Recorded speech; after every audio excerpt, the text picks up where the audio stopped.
Hello everybody, this is Madiha reporting love from Wadi Rum in Jordan, one of the most magnificent natural landscapes in the world. And today, speaking of the earth element, I wanted to talk about loving our bodies. As women, this is a challenge, this is a resistance that our culture has kind of ingrained in our subconscious mind, in our lifestyle, and in everything we see in films and ads and school.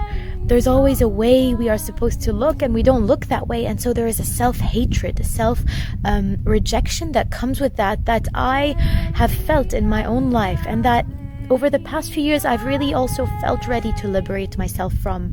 And so today I just wanted to share 4 steps, or maybe 3 steps, that really helped me balance and come to terms with my body so that we can work as allies, so that my body can be my vessel in this life and not an enemy.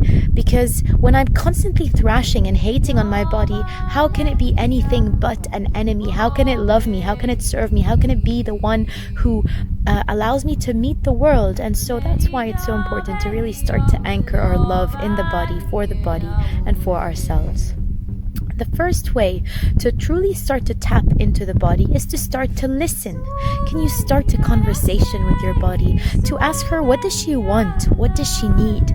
And one really good way to think about this, or to structure your dialogue or your questions with the body, is what is the element that she needs more of to feel more balanced? So for example, for myself, I have a very earthy body, also a bit of water, kind of like a kapha in Ayurvedic lingo, which is earth and water. So it feels kind of heavy, it needs more fire, it needs more air. So my body is always telling me it wants more movement, it wants more light foods, it wants that quality that makes it feel lighter. And I remember yesterday Ihab asked me if I could be one of the 4 elements just for a day to experience that field. My answer was air. And just imagining myself being air and flying across the planet felt so good and liberating. And so I know that my body is asking for more air, as well as some fire sometimes. So I try to give it that. So that's the first thing. Try to listen to your body. What does she want more of? Is it air, water? Water is all about flow and expression, and that kind of like slowing down and feeling more deeply. And earth is grounded, like more solid, more dense. And then fire is like a metabolic, like burn, go, move. And air is to feel light and fly, like yoga makes me feel really light. So I love my yoga practice. The second thing I wanted to propose as a way to work with loving your body more deeply is I remember what it was. It's to allow your body to feel good. Your body deserves that. And there's a lot of purification processes, whether it's going into steam or sauna or into mineral water like in Ma'in, that's why many have go a lot, or giving yourself a nice massage with nice lavender oils, allowing her to feel good. Go for a swim, do whatever makes your body feel so good. Maybe a little self-pleasure, maybe anything that makes you feel like, damn, my body feels so good. Because when she feels good, she's going to be able to offer you more and to be more aligned with you as a soul, as a being. And so you become body, mind, and spirit, and not just this spirit or this mind that is not anchored and embodied in the here and the now. And the body is the one place where you can really feel present, where you can really feel this thing that in spirituality we're talking about all the time, which is presence. So just reconnect with your body and what makes her feel good, and you'll start to access and get answers and get clues on direction on how to feel more alive, how to feel more pleasure. And as I tell the women in my Awakened Woman program, pleasure is your birthright. And they are on a very beautiful mission this week, which only the women who take the Awakened Woman program know about. The third thing, and this is a really important one, it's to kill the bully, or forget the word kill. It's to really boot the bully out of the house. So there's this voice in your head that's always judging and criticizing and telling you you're not enough, and telling you you're not, or you're too much, or telling you your body doesn't, suit what the culture wants you to look like.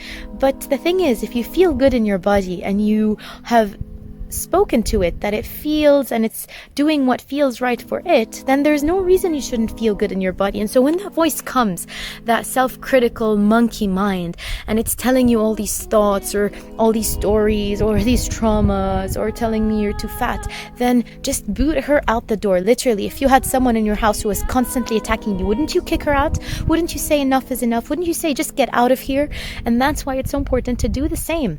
That voice in your head that is not allowing you to be at peace, to be in love with yourself and your body, just whenever you catch her, start to boot her. And then it becomes a habit, because she's also kind of a habit. You've allowed her to be there for 20, 30, 40, 50 years. And so kicking her out is going to take some time, or it might just take in a flash the moment you recognize that you've been allowing her in there, and just kick her out. There's a quote by Walt Whitman that I wanted to share with you. There is a lot of me, and oh so luscious.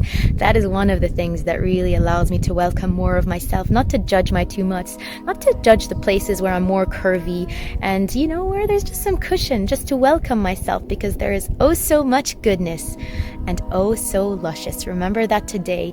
Go speak to your body, enjoy your body, and kick that bully out the house, because you know what? She's lived her term. Hope you enjoyed this video. If you enjoyed this video, subscribe to my channel for more feminine, self-loving, and really tuning in to those places within the self that require your attention and love. I send you love from Wadi Ram, and I hope you enjoyed this video. Here is our room. I think Ihab's in there. Say hi!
Gurus and Swami, teachers are many.